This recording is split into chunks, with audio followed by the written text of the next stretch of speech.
এ তারেক মনোয়ার কুত্তার বাচ্চা, এই হালার থালা বিলের বাচ্চা হিসেবে দেখছ এমন জোরে হিডা হিডি বুঝত নি মানে হিসকের গোটা জালি জালি করিয়ে লাই। তুই যে বলস নারাই রিসালাত ফালতু স্লোগান, এটা তো ফালতু স্লোগান। এটা দেশ কিলে তোরা কি তোকে সিন্নি কম হলে দেনি এটা দেশ। তোর আগে আরেক জারুর সন্তান বলেছিল হের নাম হলো কুয়াকাটা। যা কাম সাইছে কুয়াকাটা হুজুরে তুই যার সন্তান কইছ কেন? এই হাফিজুর রহমান কুয়াকাটার যত কেন দল আছে তোর হোগা টোকা লাল করিয়ে লাইবে তোর সামনে এলে। আমি কেন কুত্তার বাচ্চা বললাম? যার কলবের মধ্যে আঘাত লাগবো। তোর কলবের মধ্যে হেসাবো করি না হালার থালা কোনা গে। আমার ঘরের মধ্যে কোনো আমার ঘরের ভিতরে সোর হাঁদাইছে না, ইগের ঘরের ভিতরে সোর হাঁদাইছে।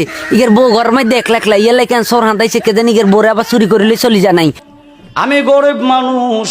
গরিব মানুষ দিয়ে কি হয়েছে? হ্যাঁ তোর সমস্যা কি? তুই আড়ি আড়ি ভিক্ষা কর, ওয়াজ করস কিলে? তুই গরিব মানুষ তো কেন ভিক্ষা না করবি হালার থালা কোনা গে? ঘরের মধ্যে কোনো বিল্ডিং নাই, কোনো কিছুই নাই, জঙ্গলের মধ্যে আমি বাস করি। এ জঙ্গল বাস করস যে কি হয়েছে? তোর জঙ্গল হুড়াইছে দে না ইয়েলে তুই জঙ্গলের মধ্যে বাস করস? তোর মা বাপে তোর জঙ্গলের মধ্যে কেন জন্ম দিছে ইয়েলে তুই কেন উল্টালটা কথা কস?